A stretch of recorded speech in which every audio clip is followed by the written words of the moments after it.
Hey pals of mine, I can't figure out an intro to do for this video. I really can't. So let's get right into talking about Spider-Man. And not just this one here, but also that one. And that one. You know, the cinematic Spider-Man. And we're going to talk specifically about how accurate they are, because that's what the title of this video says. And that's fun. And he made Marvel lots of money. Like so much money that they'd basically be burning money if they hadn't made the movies. And that's illegal. But comics have been going on forever now, I think we all know. And I'm not reading every comic that's ever had Spider-Man in them for this comparison. That'd take forever. So we're sticking with the king of comics, Stan, the man, I think that's his official middle name now, Lee, and his original run on Spider-Man. Plus maybe some bonus points if they're any accurate to the Ultimate Spider-Man comics as well. Because I know some of those movies are based more on the Ultimate Spider-Man comics to begin with. And I just want to be fair about it. And at that, let me proclaim our general standards for this grand display of peak critiques, or whatever you want to refer to it as. Their looks, who looks the most like Peter Parker, general accuracy of the side characters / choices for the side characters, personality as Spider-Man, their villains, and finally their personality as Peter Parker. Finally, actually, I'm going to add on how their world and stories go too, so that's pretty important. Also, don't forget to like, comment, and subscribe along with hitting that notification bell if you enjoyed today's content. I go by Niall, and let's get on with the video. Looks! This one is the first one on the list, because it's the easiest one to say. As some of us already know, it's Tom Holland. That's not Tom Holland, that's No, not one either, that's Andrew. Oh yeah, that one. Tom Holland, the latest one. There we go. But why? Well, I'm just going off what Stan Lee has said, as he literally made the character. And because, did I make Spider-Man? No. As Stan Lee said, Tom's the same size he pictured Peter and all that. But Stan has also said it's like they create a human being to play Peter Parker, and that Tom was perfect. Like, arguably only Steve Ditko could argue with Stan Lee about what Peter Parker looks like, and as far as I saw, he's never spoken about the live-action movies, so Stan's the only proper word to go by above anyone else's. And regardless, I hope both of these comic legends can rest in peace. Side characters!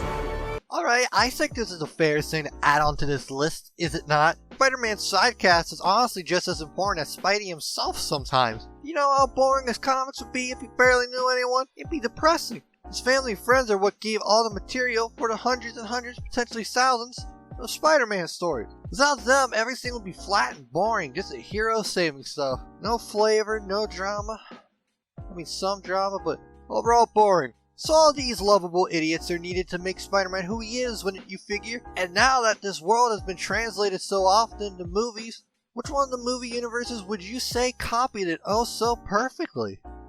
None! Wait, no, that's what I'd say, maybe not you. But as far as the Stan Lee comics are concerned, none of them wins in terms of a one-to-one translation. Scandalous, I know. I'm running to, what is it, TMZ? Right now as we speak.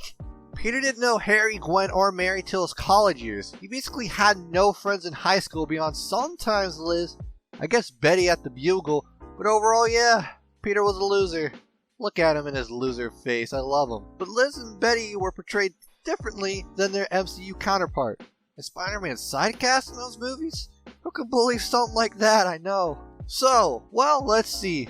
Overall, the winner is, if we just go off who's the closest, since that's what this was meant to be anyways, this is a hard one actually.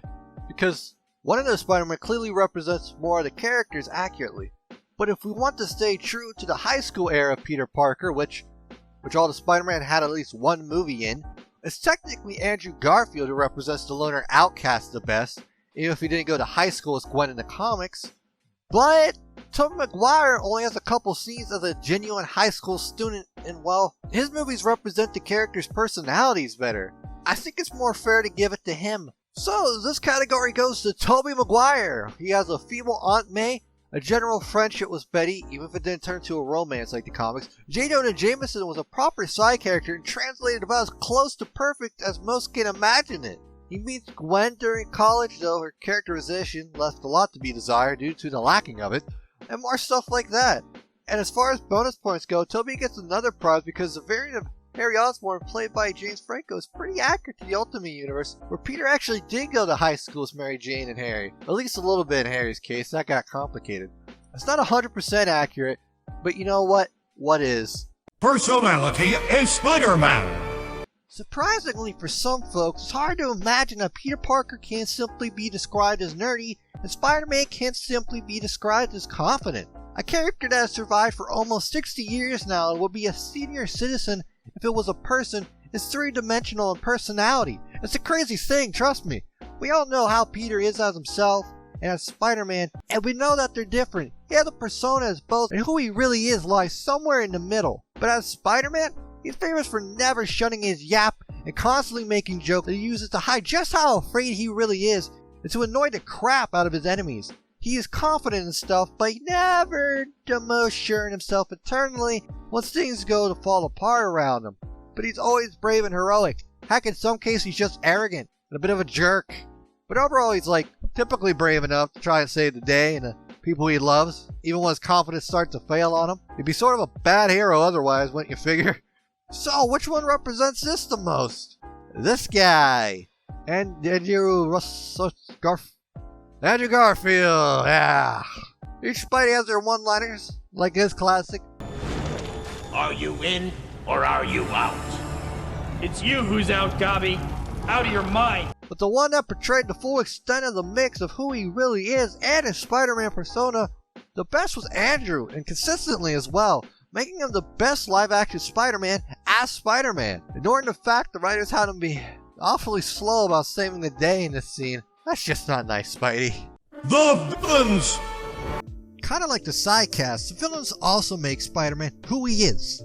So it'd be unfair to leave them out of this obvious achievement in critical thought. They feel so left out, look at those faces. You wouldn't want to see them upset. No, seriously, they may rob a bank over it or something. I don't know what the villains do. They do bad stuff. This isn't about who has the best villains though, since nearly every movie makes changes to the character to make the adaptations work better. Since typically in the movies you won't get story after story with the same bad guy having grow in importance, and you need them to be critically important way sooner than later, in a movie than a comic. Meaning that the winner of this category isn't going to have any big super winners either, but I think most people will agree with this when I say accuracy wise, the Peter 2 Spider-Man movies are, on average, more accurate than the other Spider-Man. For instance, Green Goblin, beyond his outfit, is insanely accurate and a brilliant adaptation of the essence of the character and personality from the comics. Put up there on the silver screen, and on the smaller screens on home media, nowadays on your phone. I'm rambling. Doc Ock is much the same with a few more changes to make the story work the way they wanted it to.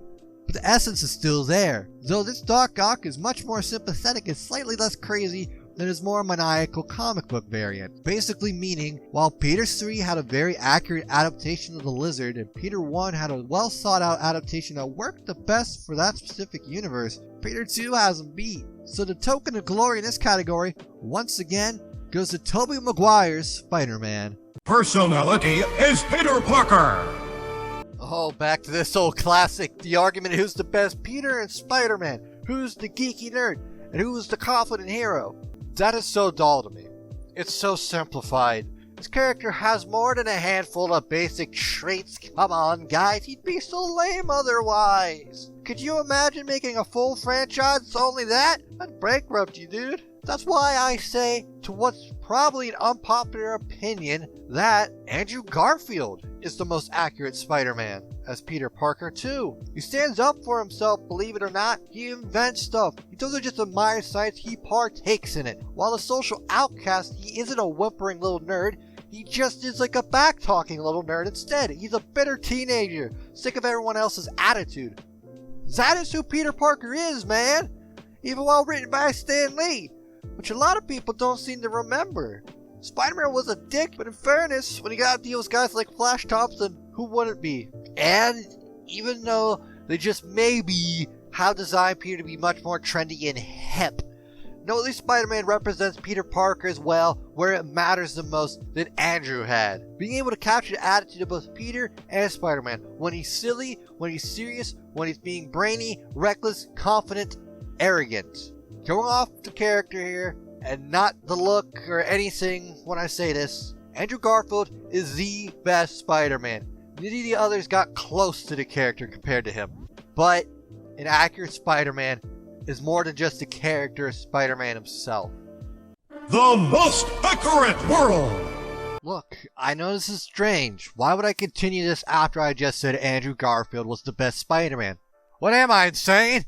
Fellas, listen. It's the matter of fact that in the end, when people talk about who's the most accurate Spider-Man, it's not only Spider-Man being accurate that matters. It's who they know and how they tell the stories. And I already went over the sidecast. So while it's a bit unfair for Andy Drew, I think it's the fairest thing to say overall in the big picture. Andrew deserves all the credit he needs for doing what he did in those movies, which is pretty much a lot from the sound of things. Some of those moments that made the character turn out so well in those movies was his ideas, so even more credit than you might think. Despite that, Tobey has the most accurate world, and adapted the storylines the closest. Mary Jane may be intensely inaccurate. She was an ultra-confident model, flirty party girl back in the Stan Lee days. That doesn't take away from the portrayal of Peter's dilemmas, keeping his Peter life and Spidey life apart, and regularly failing miserably. Having to see May in the hospital, his sickly aunt. Working for J. Jonah Jameson in a face-to-face matter. Why Harry hates him. The tone as well matches Stan Lee's original writing.